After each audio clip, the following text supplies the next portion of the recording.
أرأست زينا عبي قد فداس إثيوبيا تاريخ وحج أباي زغيرا مرأيا خلت إثيوبيا مخانو تحديو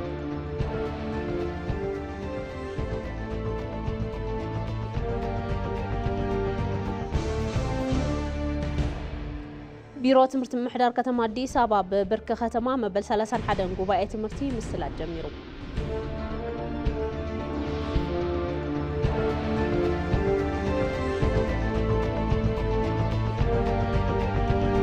كابوتاي بريزيدنت تونيزيا كايس سعيد أبز غط الورح تقمتي قدم زكاير بريزيدنت هاو مرتا 19 منيسترات كاب حلفنتهم كم زلعل تقريجو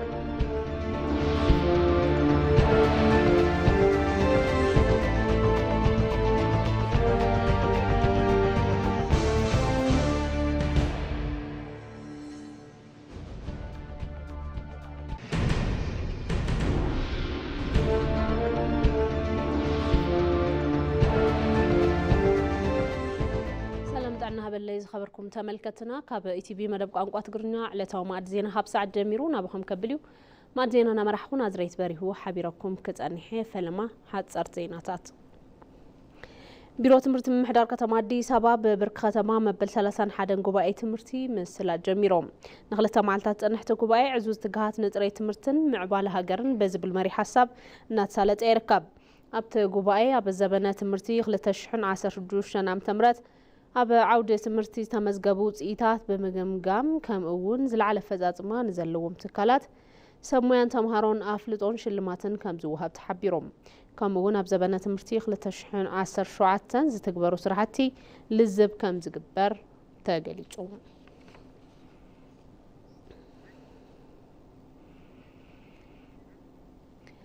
أب كل بينشانغول جموز ترخب سلام تتنخيرك قتل بمجبهار سربحنات لمعات محبر السب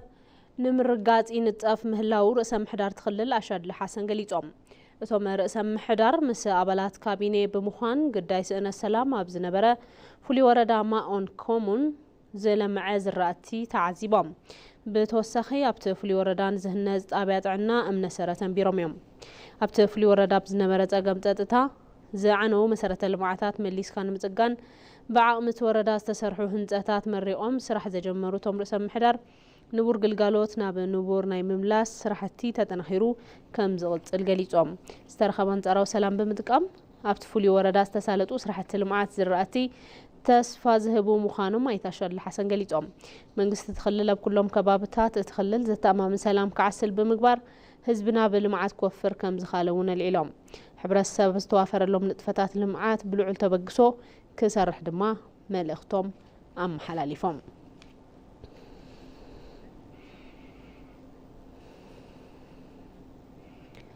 أب كلل تجراي وردا سلوات أبي سمرت كوشت أمبا بفلاي دما أب قوتات ماي أملان متشال أملان بزقات أمام مريت أب العلي أزرقتي جزاوتن إنسان حدق خمس زقات أمام تجليتهم أتمهم مريت أبت خبابي بمخنيات زنب العلزناب سعبو زقات أمام خمس خونة دما تحبيرهم بجبوت كساب حزب زلو مرداتا لعلي شوعة ميتن عسران حاموشان هيكتار بزرات تشفن مريت بمخنيات مهم مريت أب حدق خمس زلو تحبيرهم لعلى 479 مرحت سدران لعلى خلت الشيح استنفاسن أبزون الوابركت بلا منبر أبايتي حدقا مفراس تقات أمن تخون أبلع الإنسات دما حدقا خمز بتحا كابتا ورداز ترخب حبريتا ملخت سلازخونا زملكتا ومبرا رحق زي محدار تخللن نتحدقا بقمت بمتاو بتا حدقا خمرا بتوم تبزا بالخفالات حبر السب هتوت كل مدايو حاقز نخقبر اللوم تساوعي تقريبهم كبل كوربريت برودكاست فانا تسابتيبهم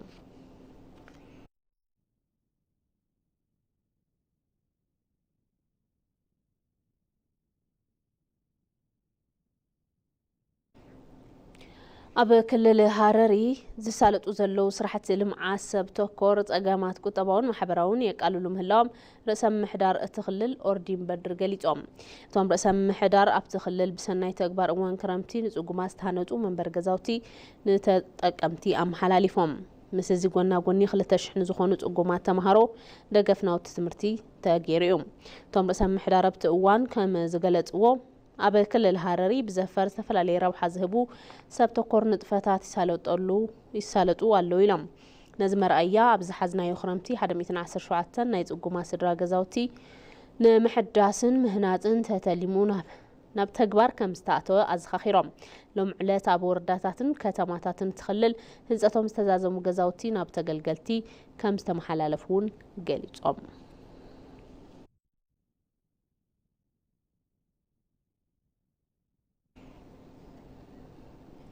أوهاهبا قلقالوت عودة ترانسبورت نفرتي سلوطن زتأمامن دحننتو زتحلون مقبار بتخراتنا تسرحة خمسة بعل مزي سيبل أفيشن إثيوبيا أفليتهم وانا دايركتور بعل مزي جيتاتشو منقستي كما زبلوو عودة ترانسبورت نفرتي أبعبيت إيكونومي معبالة الزهاجر وإجام نابركة يركب بزمداي ببركي إيربورت تقبار أو زقبرو عالم لها ملكعتات كي تشرارفون متقبار عقم سوميام هنات كم زد لبريهم أبا عودة أبيشن ببرك عالم لخا بريخون مركب أبا وشت إيربورت زسرحو سراحتي زريت اللو من أو عماويل تخرت زقبرون كونهم زقباون محبارهم قلقالو زينا إثيوبيا سابتيبهم ما زينا نقضي حزر ما بزرزرنا بالريوم قدات كنحلف عبي قدب هداسة إثيوبيا تاريخ وحج أباي صغيرا مرأي خلت إثيوبيا المخانون تحبيروم أبا منقو فتنا خوينو برهان خون زخالت قدب أبز حزوان أبا مزازم معراف كم زركبون تقليجهم نتبت محمد القادر والبرهان قرماي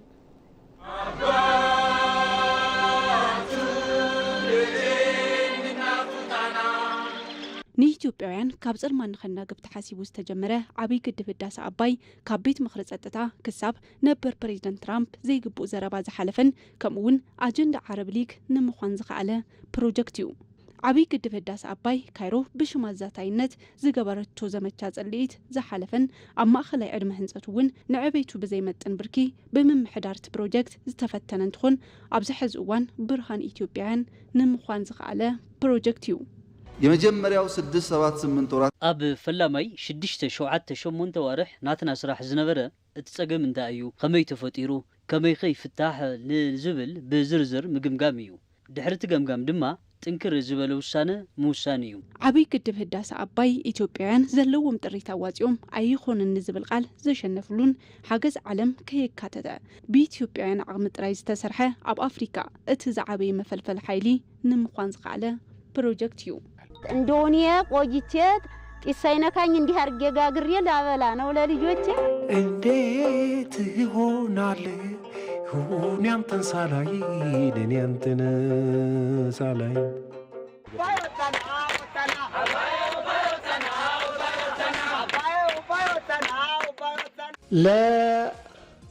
ለአባይ ግድብ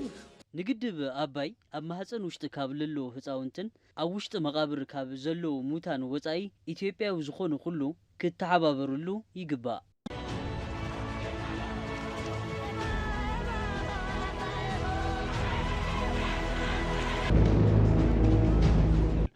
እቲ ዝዓበየ ውሕጅ ኣባይን ኣባይ ግድብ ኣብ ቅድሚኦም ዝመፁ ዓበይቲ ፈተናታት እናተዋፁ ኣብዚ ሕዚ እዋን ምልክት ብርሃን ኢትዮጵያውያን ንምዃን ተቃሪቦም እዮም ግድብ ህዳሴ ኣባይ ልምዲ ዲፕሎማሲ ዝተረኸበሉ ምስ ተፋሰስቲ ሃገራት ብምዝታይ ህንፀት ግድብ ከይተቋረፀ ንኽቕፅል መንገዲ ዘርአየ ግድቡን እዩ ግብጾችም ሀሳባቸው በአሜሪካን አማካይነት ግብፃውያን በአሜሪካ ቢሎም አገዳድ ስምምዕነት ክነፈርሞም ኢና ዝብል ራእያ ነይርዎም ብወገን ኢትዮጵያውያን እውን ግብፂ ዘይኾነ ድፍኢት ብወገን ባንክ ዓለም ስለዘሎ ነዙይ ከም ዘይንፍርምን ብሔራዊ ረብሓና ምዃኑ ገሊጽና ኢና ኣይንቕበሊ ኢልናዮም ኢና የመቻላችን ሚስጥር ምኽኣልና ንኻልኦት አፍሪካውያን ኣሕዋትና ምሂርና ኢና ጽዕንቶ ምኽኣል ብምሕላፍ ናይ ባዕልና ዝኾነ ሃፍቲ ምልማዕ ምኽኣልና ንብዙሕ ነገር ከም ኣብነት ዝለዓል እዩ መንቅስቃስ ዲጂታል ዲፕሎማሲ ዜጋታት ብገንዘብ ካብ ዝገብርዎ መንቅስቃስ ማዕረ ደሚቑ ዝለዓልን ኣብ ውሽጢ ሃገርን ኣብ ወፃኢ ዝነብሩ ኢትዮጵያውያን ብዛዕባ ግድብ ህዳሴ ዝሰራጨው ሓሰተኛ መረዳእታ ምቅላስ ዝኽኣሉሉን ብዛዕባ ኢትዮጵያ ሓቀኛ መንገድ ንዓለም ዘፋለጡሉ ኸይዲ ህንፀቱን ዘቐፀሉሉ ኸይዲ እዩ ህንፀት ትግድብ ዘሳለጡ ክኢላታት ሙያውን ን24 ሰዓታት ዘይተቋረፀ እጃሞም ብምውፋይ ባህሊ ስራሕ ኢትዮጵያውያን ዘርአዩሉን ንልምዓት ሃገር ውዕለታ ዝውዓሉ ኢትዮጵያውያን ዝዝከሩሉ ዓብይ ግድብ ህዳሴ ኢትዮጵያውያን እዩ بمنነት بمودابن سلطان بمتقامن غعزينا نفصمو بلعل ዝነበሩ አካላት ስጉምቲ ሙሳዱ ሓላፊ ሰላም ድሕነትን ክልል ማእኸላይ ኢትዮጵያ ተመስገን ካሳ ተዛሪቦም እቶም ሓላፊ ምስ ኢቲቪ ዝነበሮም ጻኒሒት ኣብ ጎረባብቲ ከባቢታት ተኽልል ብዕጥዋት ይፍጸም ዝነበረ መጥቃዕትታት እውን بوحدات مفشال كم استخالة قليتهم نصبصب توماس هايلو ጌታቸው አለሙ ካብ ዝጠየሽ ሓደ ዓመት ዘውፀረ ክልል ማእከላዊ ኢትዮጵያ ኣብ ውሽጢ እቲ ክልል ዘለዋ ዞባታትን ውርዳታትን ካብ ምጥያሽ ብተወሳኺ ጸገም ጸጥታ ዝረኣየለን ከባብታት ብምፍላይ እውን መጠነ ሰፊሕ ስራሕቲ እንትሰርሕ ጸኒሑ እዩ ሓላፊ ቢሮ ሰላምን ጸጥታን እቲ ክልል ኣይተ ተመስገን ካሳ ምስ ኢትዮጵያ ዝነበሮም ጻንሒት ሰላምን ጸጥታን እቲ ክልል ብምግምጋም ብፍላይ ድማ ኣብ ጎረባብቲ ከባብታት ክልል ዝረኣዩ ምንቅስቃስ ዕጡቃት ሓይልታት ከመይ ምክልኻል ይከኣል ዝብል ቀንዲ አጀንዳ መንባሩ ገሊጾም ክልላችን ከበርካታ መዋቅር ጋር የሚያዋስነው ከኦሮሚያ ጋር ነው ክልልና ሰፊሕ ቦታ ዝዋሰን ምስ ኦሮሚያ እዩ ኣብ ክልል ኦሮሚያ ድማ መንግስትን ሓይልታት ጸጥታን ብዝወሰድዎ ስጉምቲ እቲ ዕጡቕ ናብ ኩሎም ከባብታት ይብተን እዩ ዘሎ ስለዚ ኣብ ሓደ ከባቢ መጥቃዕቲ እንትፍጸሞ ናብ ካልእ ማሕበረሰብ እናኣተወ ምሕባእ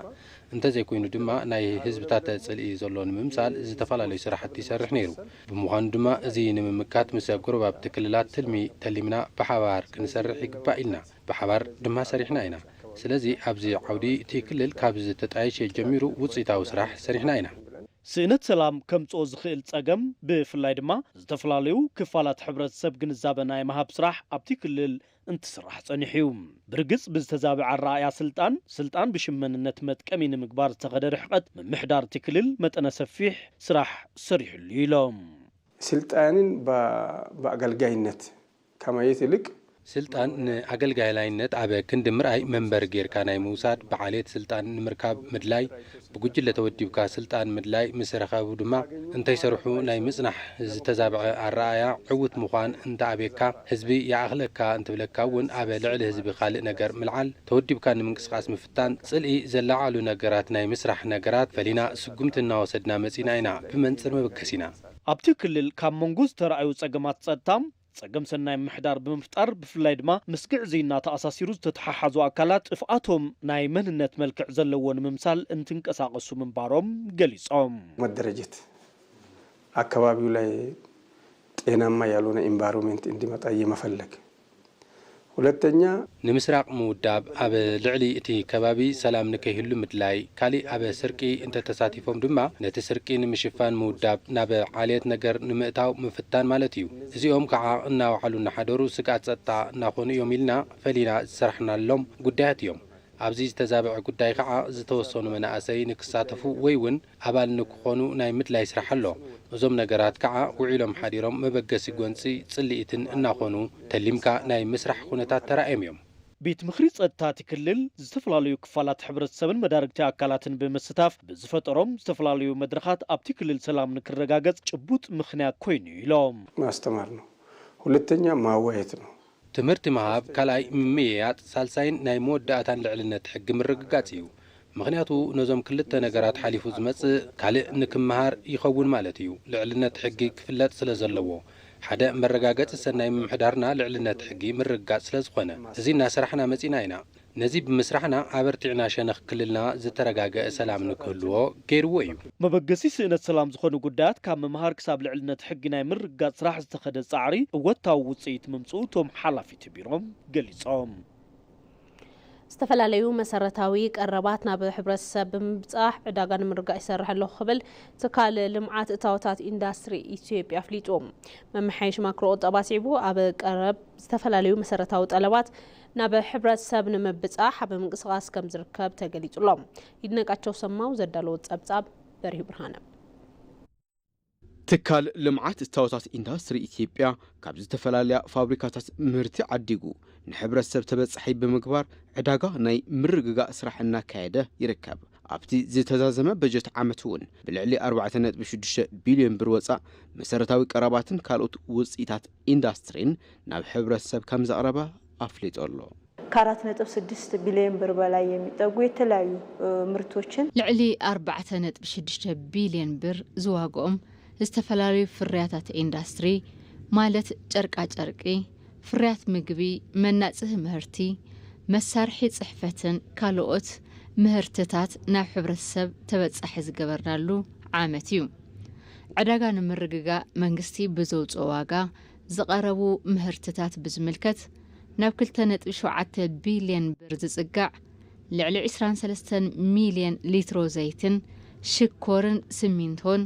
ናብ ሕብረተሰብ ብኩለን ጨናፍርና ኣቢልና ንምብጻሕ ፈቲና ኢና እቲ ትካል መማሓየሺ ማክሮ ኢኮኖሚ ስዒቡ ዝተፈላለዩ መሰረታውያን ጠለባት ናብ ሕብረተሰብ ንምቕራብ እናሰርሐ ከም ዝርከብ እተን ዋና ፈጻሚት ስራሕ አብርሄን አለዋ መሰረታዊ ፍጆታ የሚባሉና ሁሉም ህብረተሰብ የሚጠቀምባቸው ምርቶች መሰረታዊ ጠለባት ዝበሃሉ ቀረባት መንግስቲ ብፍሉይ ኩነታት ልዕሊ 160 ሚልዮን ዶላር መዲቡ ካብ ውሽጢ እዚ 88 ሚልዮን ዶላር ብትካልና 54.3 ሚልዮን ሊትሮ ፈሳሲ ዘይቲ ብልዒ ከምኡውን 28.3 ሚልዮን ሊትሮ ፓልም ዘይቲ ብልዒ ዕድጊት ወጻኢ ወዲእና ቅድሚ በዓል ንምብጻሕ ጻዕርና ካይድና ንርከብ ጎና ጎኒ ድማ ኣብ ውሽጢ ዓዲ ብግሩፕ ሽኮር ኢትዮጵያ ካብ ዝቐርቡ ብተወሳኺ ከባቢ 2.3 ቢልዮን ብር ዘውፅእ 200,000 ኩንታል ሽኮር ገዚእና ንምእታው እናሰራሕና ንርከብ ዝተዋደደ ኣሰራርሓ ብምዝርጋሕ እቲ ዝቐርብ ምህርቲ ብግቡእ ናብ ሕብረተሰብ ንኽበጽሕ ስርዓተ ቁፅጽርን ክትትልን ከም ዝትግበር እተን ዋና ፈጻሚት ስራሕ ገሊጸኔን ከመግዣ ቦታው ጀምሮ ካብቲ ዝግዝአሉ ቦታ ጀሚሩ ክሳብ ታሕቲ ናብ ሕብረተሰብ ምብጽሑ ጥቡቕ ክትትልን ቁፅጽርን ዝግበረሉ ጽኑዕ ስርዓት ሪፖርትን ገምጋምን ዝተዘርግሐሉ ኩነታት እዩ ዘሎ ኣብ ክልል ትግራይ ኣብ ልዕሊ 22 ወረዳታት ሕማም ዓሶ ከም ዘጋጠመ ቢሮ ጥዕና እቲ ክልል ኣፍሊጦም የራይታ ነቲ ጸገም ንምፍታሕ ቢሮ ጥዕና ክልል ትግራይ ምስ ሚኒስተር ጥዕና ብሓባር እናሰርሐ ምዃኑን ኣብ ቀጻልቲ እዋናት ካብ ዝብዝኸፍአ ከይጋፋሕ ሕብረተሰብ ግቡእ ጥንቃቐ ክገብርን እቲ ቢሮ ኣተሓሳሲቡሎም ፍስሓ መብራህቱ ተወሳኺ ንጉሰ ብርሃነ ኣብ ወረዳ ቆላ ተንቤን ዝነብር መንእሰይ እዩ ሕማም ርእሲ ቁርቁርን ምስ ተምላስ ተሓዊስዎ ህይወቱ ዘጨንቕ ፍሉይ ተጓንፎ ኣጋጢምዎ እዩ ናብ ጣብያ ጥዕና ከተማ ዓብዪ ዓዲ መጺኡ እዚ መንእሰይ ካብቲ ኩሉ ግዜ ዝስምዖ ብዝተፈለየ መልክዑ ተስፋ ዘቑርፅ ስምዒት ሒዙ ይምጻእ እምበር ክሳብ ተመርሚሩ ውፅኢቱ ዝፈልጥ ሕማሙ እንታይ ምዃኑ ምግማት ኣይከኣለን ውፅኢት ምርመርኡ ግና ሕማም ዓሶ ኮይኑ እዩ ተረኺቡ ውፅኢቱ ምስ ፈለጠ ዝተኣዘዘሉ መድሓኒት ብግቡእ ወሲዱ ክድሕን ከም ዝኽእል ተስፋ ሰኒቑ ኣሎ بقدر ما مشيت يا جمراتني نقاررني شو نخارات مني رسل لسدله نقولون لبيله ሕማም ዓሶ ኣብዚ ሎም ዓመት ካብ የካቲት ጀሚሩ ተርእዮ ምንባሩ ሓላፊ ቤት ጽሕፈት ጥዕና ከተማ ዓብዪ ዓዲ ኣይተ ተስፋይ ገብረ ኢየሱስ ይገልጹ እቲ ሕማም ንምቕናስ ዝተዋደደ ስራሕቲ ገብሩ ዋላ እንትጸንሑ ንከተምኦም ግና ካብቶም 10 ኣስጋእቲ ሕማማት ኮይኑ ከም ዝተሰርዐ ተዛሪቦም معلتاوي ريبورت درجة على العلوة جميرنا لنا معلتاوي زملكوتو كاب وردا كاب تكالاتنا وردا كوردانا كل ون بيلونا سا فيدرال زصح معلتاوي تغير له ناي موسخ عدلو طريقه زمصلو تمصت لها او هوسبيتال كاب 16.8% ينير كافتوم زحممو 16.8% ينيرو اب كتمانا انا طعنا طابيا 28.57% ينيرو مالتي نت ختمنا كافتوم 10 توب ديزيز زبالو كعنا 10 حمامات زلعلو زبالون زي نوره او زقصر زي لعل خوين يزله زي بهذه الساعات مالتي ተመሓላለፍቲ ሕማማት ብጉድለት ውልቃውን ከባቢያውን ጽሬት ዝመጽኡ ይዝበሉ ኣይተ ተስፋይ ገብረ ኢየሱስ ሕማም ዓሶን ንምክልኻል እውን ብሰብ ሞያ ሕክምና ዝወሃቡ ምኽርታት ምትግባር ከም ዘድሊ ገሊጾም ብፍላይ ኣብ ቀጸልቲ ኣዋርሕ ክጋደድ ከም ዝኽእል ብምርዳእ ግቡእ ጠመተ ክወሃብ ተላብዮም ሕማም ዝመጽእ ከባቢያዊ ጽሬት ብዘይ ምሕላዊ ሕማም ዝጠፍእ ድማ ከባቢያኻ ብምጽራይ ስለዚ ከባቢና እንተጽሪና ማይ ምዕቋር የለን ማይ እንድሕር ዘይዓቆረ ጣንጦ ይትራባሕን ዝኾነ ዓይነት ዝኣለገ እንተሃልዩውን ክትራባሕ ኣይክእልን ነዚ ንምክልኻል ተባሂሉ ዝዓለመ ስራሕ ሰሪሕ ክንሰርሕ ፕሮግራም ወፂና ተጀመረ ኩነታት ኣሎ በቲ ህዝ ዘለዎ እንተኸይዱ ኣብቲ ዝመጽእ ወቕታዊ ዝኾነ ለሰዓት ከዓ ክገድድ እምበር ኣይሕሽን ዝብል ተረዲእና ናብ ስራሕቲና ክንሰርሕ ስለ ዝግባእ እዩ ሕማም ዓሶ ብብርኪ ክልል ኣብ ልዕሊ 22 ወረዳታት ከም ዝተረእየ ተሓቢሩ እዚ ሕማም ንምግፋሕ ክልተ ቀንዲ እዋናት ከም ዘለዎ መተሓባበሪ ሃንደበታዊ ሕክምና ቢሮ ጥዕና ክልል ትግራይ ዶክተር ኣበኔዘር ፀድንግል ገሊጾም ብምዃኑ እውን ዛንዜራ ብግቡእ ምጥቃም ጣንጡ ክራብሑሉ ዝኽእል ጀቕጀቕ ምድፋንን ዝሓመመ ሰብ ብቕልጡፍ ሕክምና ንኽረክብ ናብ ትካላት ጥዕና ክውሰድ ከም ዘለዎን ተዛሪቦም ዓሶ ክልተ ሲዝን ወይ ድማ ክልተ ወቕታት ብጣዕሚ ዝገደሉ እታ ንእሽተይ ንብላ እና ታዋና ንብላ ታዋና ገና እያ ኣብ ጥቅምቲ መስከረም ከባቢ ሓደ እቲ ናይ ኣጠቓቕማ ዘንዜራ ዝፈጠረ ፀገም ካልኣይ ድማ ዝነበረ ናይ ሰብ ጥንቃቐን ግንዛበን ምቕናስ ሳልሳይ ድማ ግልጋሎት ሕክምና ዓሶ ዝሓመመ ቀልጢፉ ተተሓኪሙ ኣየተሓላልፍን ድሕር ከይተሓከመ ፀኒሑ ገዝኡ ግን ናይ ምትሕላፍ ዓቕሙ ዝበለፀ ምክንያቱ ተንጣንጡ እንዳመፃ እንዳነኸሳ ስለ ዘብላ ማለት ኢና ስለዚ ናይ ዜን ሰለስተ ድምር ሓፈሻዊ ኣብ ብዙሓት ወረዳታት ከምቲ አንተ ይጠቀሰ ናይ ዓሶ ልዑል ፀገም እንዳብፅሐ ይዝርከብ ማለት እዩ ንሃንደበታዊ ሕማማት ግብረ መልሲ ዝህብ ጉጅለ ከም ዝተጣየሸ ዝገለጹ ዶክተር አቤኔዘር እዚ ብክልል ጥዕና ቢሮ ቢሉ ምስ መንግስቲ ፌደራል ተዋዲድካ ዝስራሕ ዘሎ እዩ ኢሎም በብ ኸይዱ ያው ዋና ቢሮ ሓደ ናይ ሃንደበታዊ ናይ ግብረ መልሲ ጉጅለ ተጣየሸሎ ናይ ኩሉ ለበለታት ሕማም ተተላዒሎም አክቲቬት ኮይኑ ስራሕ ጀሚሩ 24 ሰዓት ዝሰርሕ ናይ ምውዳድ ስራሕ ተሰርሕ ጉጅለ ንሱ ተጣይሸሎ ስለዚ ኣብ ኩሉ ትግራይ ዘሎ ናይ ላብራቶሪ ግልጋሎት አክቲቪቲ ምግባር ዝተረየ ሕማም ተሃልዩ ቀልጢፍካ ኸድካ ናሙና ወይ ድማ ሳምፕል ወሲድካ ምርመራ ወሲድካ ሕማም ምዃኑ አረጋጊፅካ ግብረ መልሲ መሃብ ዝሰርሕ ተወሳኽቲ ድማ ናይ ግልጋሎት ሕክምና እውን ናፍተን ቦታታት ተወሳኺ ሰብ ሓይሊ መድሓኒት ከምኡ ድማ እንድሕር ዘድሊ ኮይኑ ግዝያዊ መስፋሕፍሒ ከም ኬንዳ ጌርካ መሐከም ማእኸላት ምጥያሽ እንዳትሰርሕ ይዝርከብ ኣብ 22 ወረዳታት ጽዑቕ ተሪኦ ሕማም ዓሶ ከም ዘሎ ዝገለጹ ዶክተር አቤኔዘር እቲ ሕማም እንትጅምር በብሰሙኑ 9,000 ሕሙማት በቲ ሕማም ይጥቅዑ ምህላቦም አብሪሆም ክሳብ ኸዚ ናብ 5 ሰባት በቲ ሕማም ከም ዝሞቱ ዝገለጹ ዶክተር አቤኔዘር ብፍላይ ሎም ዘበን ዝረአ ዘሎ ሕማም ዓሶ ቅድሚ ሕዚ ተጠቃዕቲ ካብ ዝነበሩ ከባብታት ዝተፈለየ ብምዃኑ ሕብረተሰብ ኣብ ቅድመ ጥንቃቐ ግቡእ ስጉምቲ ክወስድ ከም ዝግባእ ኣተሓሳሲቦም بمخنيات بعد حدش عامة عين ورنا بكتم عدوان زمت وجايش نمقبل مدلوات كم استجبر بيت حفات بهالن توريزمن كتم عدوا جاليتهم هجايش معرف خيط جمهم هوتيلن توريزمن استوافروا سبهافتي نمتبع نتسرحة مخانون تحبير لهم وساي جبر كيدان توصل لهم أب كتم عدوا عبيت بعلات مخنيات بمجوار زحشة مدلاو إن تجبر مخانو متحبابريت بهالن توريزمن كتم عدوا ويزر جنة تخلو يجلس أب كتم عدوا مس بعلات تأساسيرو طبق مدلواتيو زجبر زلو مخنياتو توم مدلوات كا مس بهلاوي ناي توريزم مسحات مخنيات بمجوار زمناو زخونو هوتيلات بهلاو زخونو هوتيلاتون طبق مدلواتيوم زجبر زلو نحد ختم خبوله زخيل هوتيل تعاليو ناي مسحف توريزم ناون زلعلي يخون أو هوتيل زي هو أقلقلوت ملو ناي مأكبي عدراش اللني عندنا بهلنا زعقبه بهلاو عدراش اللو ملو ناي بار ناي كمان نفشام كوينو عندنا عرات معرفي VIP كلاسات زي زمالة أيو نا مقبقعة ملا قدر كل زمالة زكاتته ناي مقبع عينت نقبرينا ببهلاوم بزمناوم نقبرينا عبتا كتمان زبعلو بعلات مغنيات بمقبار كاوش تعدن وساي نزمو زعقايش صبو انقدوت نمقبار عب منكسكاس كم زركبو ويزرقنا تغلو يحبرايين كم كتم عدوا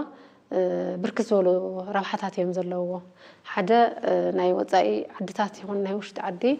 انتموتو دسيلوهم عارفهم أبزي تزنانيوم تستناجدهم زخدلون بتزامدي أبتا كتما ونانيت هوتيل ويزرو مولي بين بمخنيات بعلتا كتما نزوحزو أقايش زحاش قلقالوت نمحاب كمستدالوا يصرحا عين وارونا لنا بس حتى قايش تخمصونا لنا تسويت كيرنا لنا نتوما قايشنا خعاني ببهلاوي مقبل حجي بحلبات كوينو سوانا بسوا بميس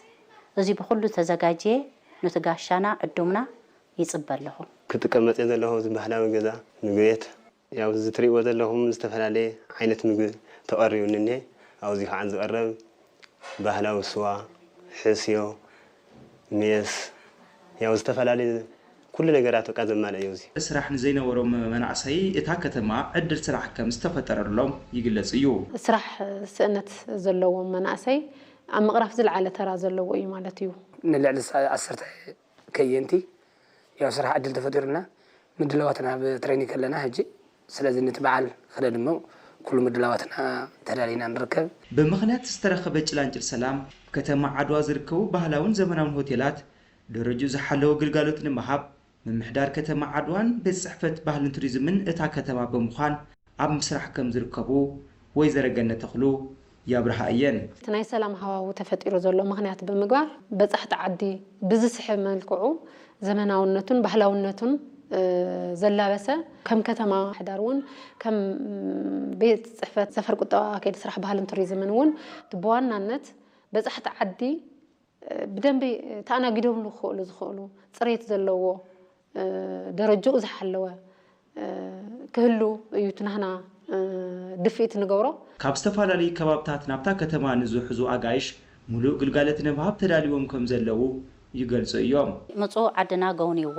ብፍላይ ኣብ ዓድዋ ከተማ ኢና ዘለና ኩሉ ናይ ኣገልግሎትና ኩሉ ሙሉእ ዘይጎደሎ ማዓንጣና ሸጠቢልና ንጽበለና ንንብረት ከተማ ዓድዋ ካብ ከተማ ዓድዋ ዝመጹ ገያሹ ካብ ወፃ ዓድን ዝመጹ ገያሹ ተሃራፊትን ውቅብትን ክትከውን ከተማና ስለዚ በዘጋጣም እዚ ባህልና ቱሪዝም ከተማ ዓድዋ ድማ ዝገብርዎ ዘለዉ ሰናይ ተግባር ኣብ ጎንና ኮይኖም ስለዝደገፈና ካብ ልብና ምስክን ማለት እዩ ብሓፈሻ ኣብ ከተማ ዓድዋ ንዝበዓሉ ዓበይቲ በዓላት ሙሉእ ምድላው ከም ዝተገበረ ተሓቢሩ እዩ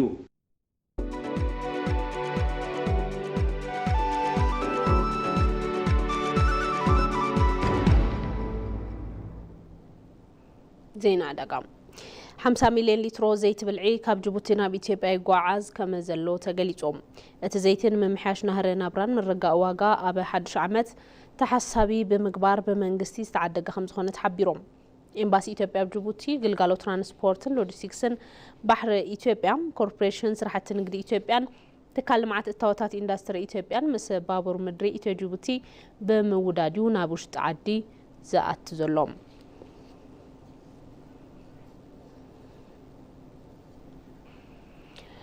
መንግስቲ ተግባራውን ውሕሱን መምሓያሽ ንግዲ ወፃኢ ምትግባር ኣብ ዝፍጽሞም ተግባራት ተበግሶ ከም ዘለዎ ብምክትል ቀዳማይ ሚኒስትር ማዕረግ ሓላፊ መተሓባበር ህንጸት ስርዓት ዲሞክራሲን ምክትል ፕሬዚዳንት ፓርቲ ብልጽግናን ኣይተ ኣደም ፋራህ ገሊጾም ናይ ኢትዮጵያ ይግዝኡ ብዝብል ሓሳብ ኣብ ቀጽሪ ሚኒስተር ንግድን ዞባዊ ምትእስሳርን ዝተዳለወ ሰሙናዊ ኤግዚቢሽን ንግዲ ዕላው ኮይኑሎም ንጸብጻብ ቅድስት ማሞ ኣባደመቀ